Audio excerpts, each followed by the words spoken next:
Hi, welcome back to TCGs. We're taking a break from learning how to play Magic and building a deck. We're still doing our research on that to show you how to build your own character for D&D. The reason we're getting into Magic is because it is a D&D set, so people have asked us, how do you play D&D? So today we're going to show you how to build your own character sheet. One of our other TCG members is going to show you how to do exactly that. Hi! To get started, I'm going to show you what you need to make your very own D&D character sheet. You will need some 20-sided die, which you can get at anywhere that sells dice. I got mine at Njoy Games and Comics. You will need a D&D character sheet. I got mine at the D&D official website. And a player's handbook. I got mine at Njoy Games and Comics, but you can also find it online at the D&D official website.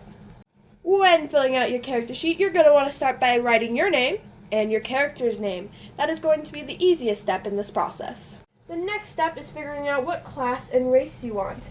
There are many different classes, such as Barbarian, Bard, Cleric, Druid, Fighter, Monk, Paladin, Ranger, Rogue, Sorcerer, Warlock, and Wizard. There are also different races, such as Dwarf, Elf, Halfling, Human, Dragonborn, Gnome, Half-Elf, Half-Orc, and Tiefling. Today we're going to be making a Human Fighter. This is the page in the D&D handbook where you can find cool information about your race, which in our case is Human. This information will help make your character more unique.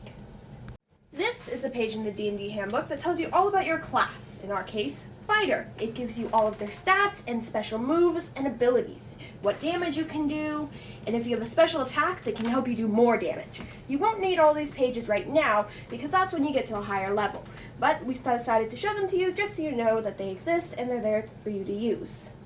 Before we move on to our next step, you may notice the number 1 near where we wrote Fighter. The number 1 stands for the level which you are, which right now is 1, which means you are a beginner. We wrote this in pencil since as you keep playing, you will go up levels. So you're going to have to erase it multiple times. Okay, the next step is your alignment.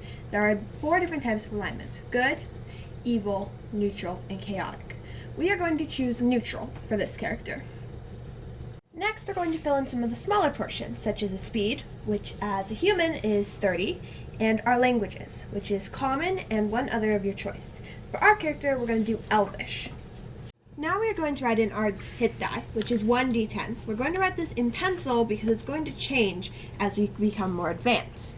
Next, we're going to pick our saving throws, which as a fighter is strength and constitution. I found this information yet again in the D&D Player's Handbook, which you can also find online at the D&D official website. This is what D10 die look like.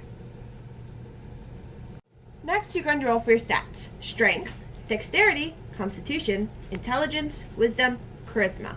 There are 2 ways to do this.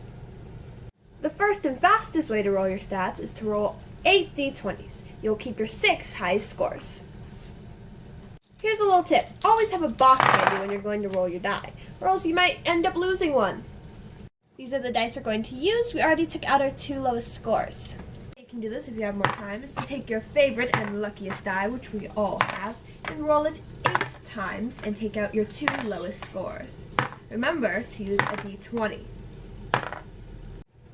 We filled in our stats using the individual die roll when we used our lucky dice, and it gave us some great numbers. We filled in as our highest strength and as our lowest wisdom. You may notice underneath our stat there is a little circle with a plus sign and a number.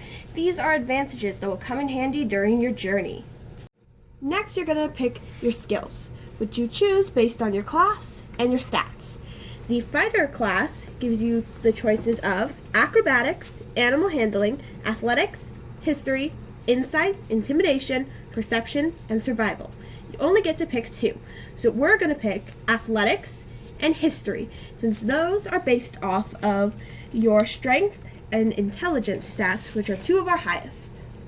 The next step is to fill in your equipment. As a fighter, you get the choice of chainmail or leather armor. We're going to pick leather armor. While picking leather armor, it allows you to have 11 plus your dexterity modifier to equal your armor class. In our case, that will come out to a total of 15. Continuing on in our category of equipment, we're going to do weapons. Since we chose leather armor, we also get a longbow and 20 arrows. We also have the option of a martial weapon and a shield, or 2 martial weapons. We're going to choose a martial weapon and a shield. We also have the option of a light crossbow and 20 bolts, or 2 hand axes. We're going to choose a light crossbow and 20 bolts. As you can tell, being a fighter comes with a lot of weapons. We have filled in our weapons, and written above in the attacks and spellcasting space are weapons and the damage they do.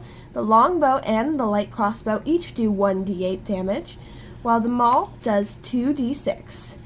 And you can tell things change fast, as our armor class is now up to 17 due to our new improved shield.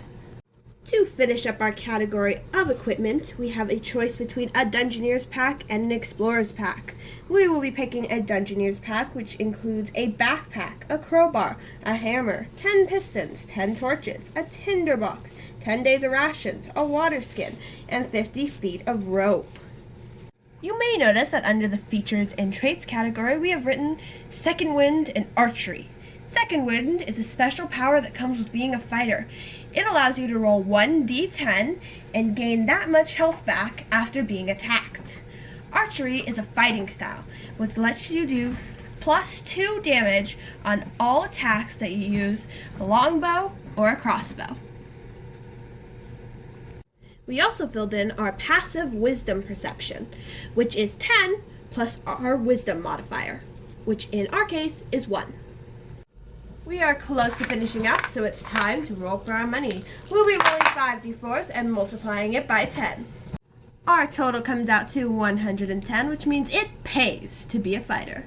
Our last step is figuring out our hit points, which is our Constitution modifier, plus 4, and 10, which comes out to a total of 14, which means we have 14 health. Luckily, this will change over time, so write this in pencil, because you will go up higher. If you stayed at 14, you would be really easy to kill. You may notice that there are still a few blank spaces. Inspiration and initiative will be given to you by your DM, while the rest, background, personality traits, ideals, bonds, and flaws, you get to fill out yourself and personalize your character and make it unique to you. Thank you for watching. If you like what you saw, please leave one of these. And subscribe, and if you need help making your own character, leave a comment down below and we'll help you.